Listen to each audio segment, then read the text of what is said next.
And మేము విన్నాం ఇప్పుడు నీకు మీడియా అంతా చాలా సపోర్ట్ చేస్తుంది, కామన్ ఆడియన్ అంతా సపోర్ట్, బట్ పర్టికులర్గా ఒక సీనియర్ ఉమెన్ జర్నలిస్ట్ మిమ్మల్ని కొంచెం ఇబ్బంది పెట్టిందని మీరు బాధపడ్డట్టుగా విన్నాం. అసలు ఏం జరిగింది? Yeah, so she's a very famous journalist. And నాకేం బాధ అనిపించింది అంటే ఒక విమెన్ ఎంపవర్మెంట్ అంటారు, సో అదెందుకు అక్కడ కనిపించలేదని నాకు అనిపించింది. అంటే ఒక విమెన్ ఇంకొక అమ్మాయిని టార్గెట్ చేసి నువ్వు రాంగ్ అని ప్రూవ్ చేయడానికి చేసినట్టు అయ్యింది ఆ ఇంటర్వ్యూలో. యాక్చువల్లీ చాలా మంది ఆడియన్స్ రియలైజ్ అయ్యారు. సో ఆవిడ అంత ఏజ్ ఉంది, అంత ఎక్స్పీరియన్స్ ఉంది, మరి ఆవిడ కూడా ఇలానే ఒక వీడియో చేశారని నాకు తర్వాత తెలిసింది ఇంకో ఛానల్ మీద. మరి నా ఏజ్ని నన్ను అంత కమెంట్ చేశారు, మరి మీరు అంత ఏజ్ వచ్చి మీరు కూడా ఎందుకు వీడియో పెట్టాల్సి వచ్చింది సోషల్ మీడియాలో? సో అంటే మీకు తెలుసు అన్యాయం జరిగినప్పుడు మీరు బయట పెట్టాలి. మీరు దానికి నన్ను జడ్జ్ చేసి నువ్వు అక్కడే అడగాలి కదా, video was a very cheap move, చాలా చెప్పగా ఉండింది వీడియో అన్నారు. So I don't think that's right. మరి మీరే ఎందుకు వీడియో పెట్టారో నాకు తెలీదు.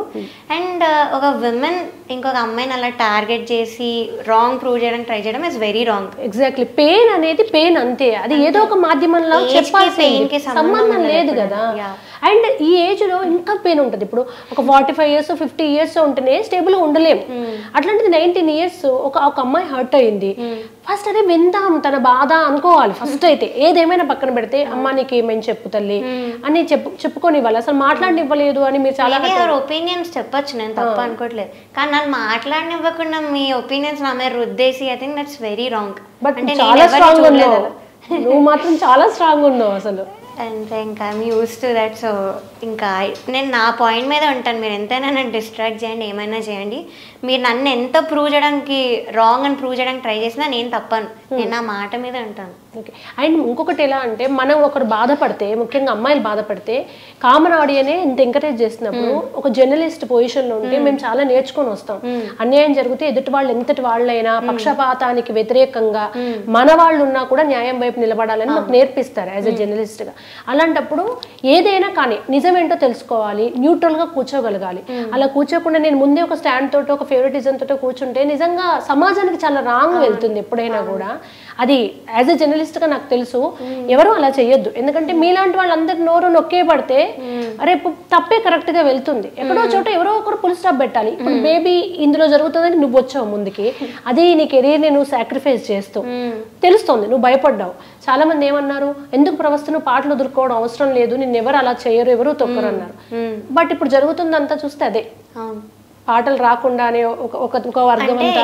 జస్ట్ రియాలిటీ షోలో అని కాదు, నేను అన్ని ఫ్యాక్టర్స్ బేస్ చేసుకొని ఆ వర్డ్ అన్నాను. ఇంకా నేను ఇండస్ట్రీకి దూరం ఉంటాను అని నేను చెప్పినట్టుగా ఈ సీనియర్ సింగర్స్ అందరూ కూడా టీమప్ అయ్యి అవసరం వచ్చినప్పుడు మాత్రం ఒక్కరు కూడా ముందుకు రాకుండా, సో అంత టాక్సిసిటీ ఉన్న ఫీల్డ్ నాకు అవసరమా అని ఆలోచించి ఆ వర్డ్ చెప్పాను.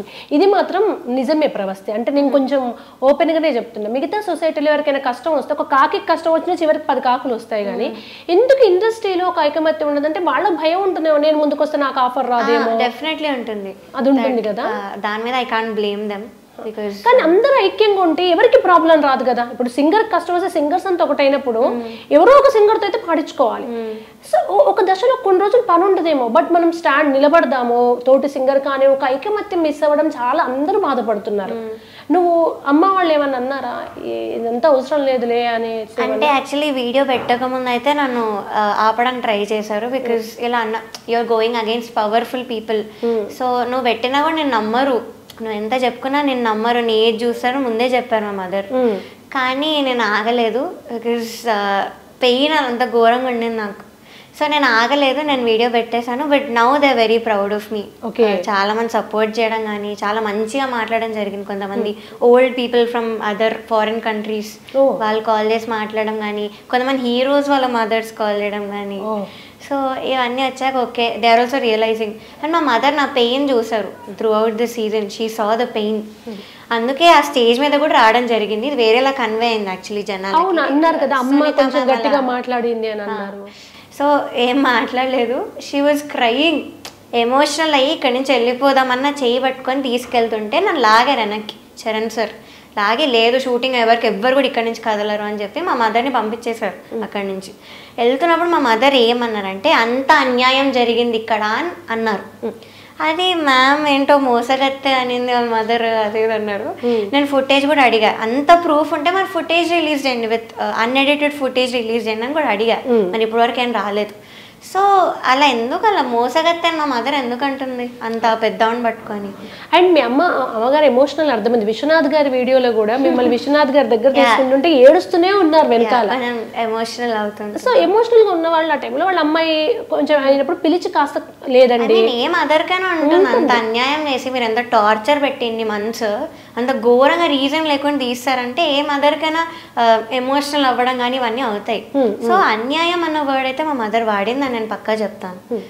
ఫుటేజ్ అయితే ఇంకా రిలీజ్ చేయలేదు మరి. అండ్ మీరు ఏం జరుగుంటే బాగుండేది అనుకున్నారు? పోనీ ఇప్పుడు అయింది, ఎలిమినేషన్ అయింది, జస్ట్ వాళ్ళు ఎలా మీతో బిహేవ్ చేస్తుంటే అట్లీస్ట్ మీరు హ్యాపీ ఫీల్ అయ్యి ఉండేది. మేబీ ఒక సింగర్గా నాకు ఆ రెస్పెక్ట్ ఉంటే బాగుండేది అనిపించింది. అండ్ అవుట్ఫిట్స్ విషయంలో నా బాడీ గురించి అంత బ్యాడ్గా నన్ను ఫీల్ అయ్యేలా చేశారు. So I don't think they should do to anyone. ఎవ్వరు nobody deserves that. So self esteem అనేది ఇలా తగ్గిపోతుంది ఎవరికైనా అలా చేస్తే.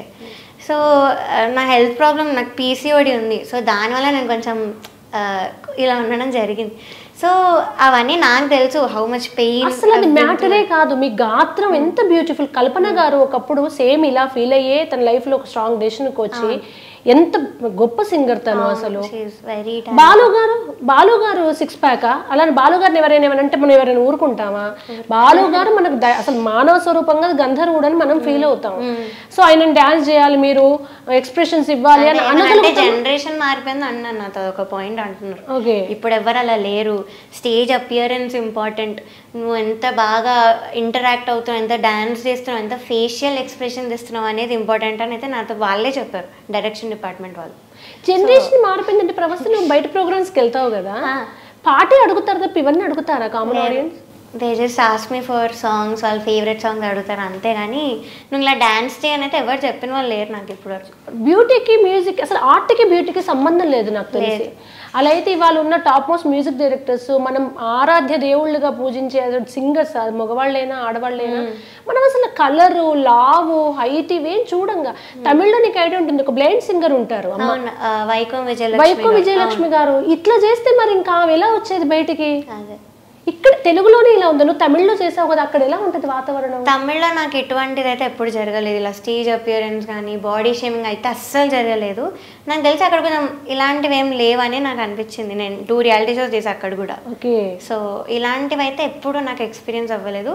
వేరే వాళ్ళని అనడం కూడా నేను ఎప్పుడు చూడలేదు. అండ్ నాకు ఇంకొక డౌట్ ప్రవస్తే, ఇక్కడ టాలెంట్తో పాటు బ్యూటీ ఎక్కువ డామినేట్ చేస్తుంది అనిపిస్తుంది సినిమా ఇండస్ట్రీలో ముఖ్యంగా. ఇప్పుడు వెరీ టాలెంటెడ్ ఒక పర్సన్, చాలా అందంగా స్క్రీన్ ప్రెజెన్స్ ఉన్న ఒక పర్సన్, కొంచెం తక్కువ టాలెంట్ ఉంటే ఇద్దరు ఎవరు పికప్ చేసుకుంటారు?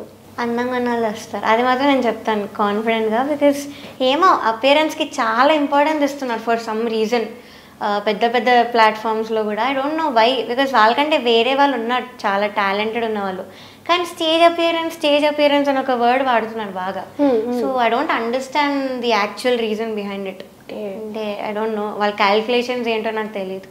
ఇప్పుడు ఒక యుద్ధంలాగే చేస్తున్నావు కదా నువ్వు, ఈ క్రమంలో నువ్వు చాలా తెలుసుకుంటూ ఉండుంటావు.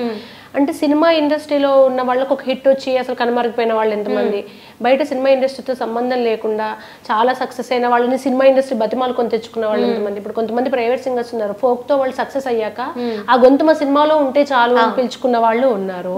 అలా ఇప్పుడు మనకు అంతెందుకు గద్దర్ గారు, విమలక్క, వీళ్ళంతా సినిమా సింగర్స్ కాదు, కానీ వాళ్ళు వస్తే ఎంత పెద్ద సినిమా వాళ్ళైనా లేచి నిలబడాల్సింది. అంత కేవలం వాళ్ళ టాలెంట్ తోటి. అండ్ నీకు బెల్లి లలిత అని నీకు తెలుసుండదు, నువ్వు గూగుల్ చేస్తే తెలుస్తుంది. తను పెద్ద సింగర్, తన పాటలకు భయపడి నయీం తనని హత్య చేశాడు. సో సాంగ్ ఉన్న పవర్ అట్లాంటిది. మన దగ్గర పవర్ ఉంటే మనం బాగా పాడగలిగితే ప్రభుత్వాలు భయపడతాయి, సినిమా ఇండస్ట్రీ అడిగొస్తుంది. అండ్ ఇప్పుడు ఫోక్ సాంగ్స్ కున్న డిమాండ్కి సినిమా వాళ్ళు వెతుకుతున్నారు, గ్రామాల్లోకి వెళ్ళి సేకరించి పాటలు ఆ ఫోకే ఇప్పుడు సినిమాలు సూపర్. సో సక్సెస్ ఉన్న చోటికి సినిమా నడుచుకుంటూ రావాల్సిందే, సినిమా దగ్గరికి మనం. సో నీకు టాలెంట్ ఉంది, ప్రజలు నీకు మార్కులు వేసి నిన్ను నెత్తిన పెట్టుకున్నాక సినిమా ఇండస్ట్రీ నేను మిస్ అవుతున్నాను ఫీల్ అవ్వాల్సిందే తప్ప నువ్వు సినిమా ఇండస్ట్రీని ఎప్పుడు మిస్ అవ్వవు. అంతే, that's what I also decided. ఇంకా మూవీస్ వెనకాల వెళ్ళాల్సిన అవసరం వద్దు, అసలు రావద్దు అని అయితే నేను అనుకుంటున్నాను. అండ్ వెస్ట్రన్ కంట్రీస్ కల్చర్ రావాలి ప్రస్తుతం, ఇప్పుడు వస్తుంది. అక్కడ సినిమాది కాదు, ప్రైవేట్ ఆల్బమ్స్ కి ర్యాప్ సింగర్స్, ఇండిపెండెంట్ మ్యూజిక్, అక్కడ సెలబ్రిటీస్ హోదా ఉంటుంది. ఇక్కడ ప్రజలు ఇంత అయితే అందులో సినిమా ఇండస్ట్రీ ఇంత, అందులో మ్యూజిక్ ఫీల్డ్ ఇంత, సింగర్స్ ఇంకా ఇంత. అదే ప్రపంచంగా కనబడే, అదే లక్ష్యంగా పెట్టుకుని అవకాశాల కోసం ఎన్నైనా భరిస్తూ ఓర్చుకొని పాలిటిక్స్ చేసి మనం ఎదగడం కోసం 10 మందిని తొక్కి, ఇంత నెగిటివిటీ అవసరం లేదు కదా. మన టాలెంట్ ఉంటే రోడ్డు మీదకి వచ్చి, అక్కడ వెస్ట్రన్ కంట్రీస్ లో టాప్ మ్యూజిషియన్స్ రోడ్డు మీద ప్లే చేస్తారు. అది ఇక్కడ లేదు. కొంచెం రాగానే యాటిట్యూడ్లు ఇవన్నీ చూస్తున్నాం. అంటే సొసైటీ అలా ఉంది మనకి. సో కరెక్ట్ ఏమి చెప్పింది. నువ్వు ఈ ఫీల్డ్ లోకి వచ్చావు కదా ప్రవస్తి, నువ్వు యూట్యూబ్ లోకి వెళ్ళు, గొప్ప గొప్ప సింగర్స్, నీ గొంతు నన్ను అడిగితే నీకు ప్రజలందరూ సపోర్ట్ ఉన్నారు. మాలాంటి చాలా మంది మేము అనుకుంటున్నాం అంటే నీ గొంతు ఇక నుంచి ప్రజల తరపున ఉండాలి, ప్రజా సమస్యల మీద పాడాలి. నువ్వు ఒక గొప్ప గాయనిగా, అంటే ఏ సినిమా ఇండస్ట్రీని కోల్పోయిందో నీలో తెలియకుండానే ఒక విప్లవాత్మక కూడా ఉంది, ఒక ధిక్కారం ఉంది నీలో. అంత ఇండస్ట్రీని, అంత పెద్ద పెద్ద వాళ్ళను, అంత పెద్ద అవకాశాలు నాకు వద్దుపో, అసలు ఇంకా నేను ఏదైనా చేసుకుంటా కానీ నాకు అవసరం లేదడం అంత ఈజీ కాదు. పెద్ద పెద్ద వాళ్ళే కన్విన్స్ అవుతారు, నోరు మూసుకుంటారు, చాటుకు ఏడుస్తారు కానీ. బట్ నీలో ఒక ధిక్కారం ఉంది, ఈ ప్రజల తరపున పాడు, నీ క్లాసికల్ మ్యూజిక్ కంటిన్యూ చేయి. ఎంఎస్ సుబ్బలక్ష్మి గారు వస్తే వాళ్ళ ఆస్కార్ విన్నర్స్ కూడా నిలబడాల్సిందే ఆమె చూసినప్పుడు. అంతే, నువ్వు వండర్ఫుల్ సింగర్వి. సో నీ మ్యూజిక్ ప్రజల కోసం ఉండాలి, భగవంతుని కోసం ఉండాలి. నువ్వు వదులుతానే మాట అయితే వదిలేసావా? ఇంకా పాటను వదులుతానే డెఫినెట్గా maybe I can leave music, and music అయితే నిన్ను విడిచిపెట్టి అసలు నువ్వు కూడా నన్ను ఐ కెన్ లీవ్ అని కూడా అనొద్దు నువ్వు అసలు. ఎందుకంటే నువ్వు ఇప్పుడు చూడు, నువ్వు పోల్ పెట్టు ఇన్స్టాలో, నా పాట ప్రజల కోసం కావాలా సినిమా కోసం కావాలని. ఎంతమంది నిన్ను తన కోసం పాడమంటారు, ఎందుకంటే చాలా ప్రాబ్లమ్స్ ఉన్నాయి, ఎంతో మంది రైటర్స్ ఉన్నారు. నువ్వు రాస్తా అంటే వాళ్ళు రాస్తారు, నీకు టాలెంట్ ఉంది, నువ్వు ట్యూన్ చేసుకోగలుగుతున్నావు, ఎంతో మంది ఆపర్చునిటీస్ కోసం.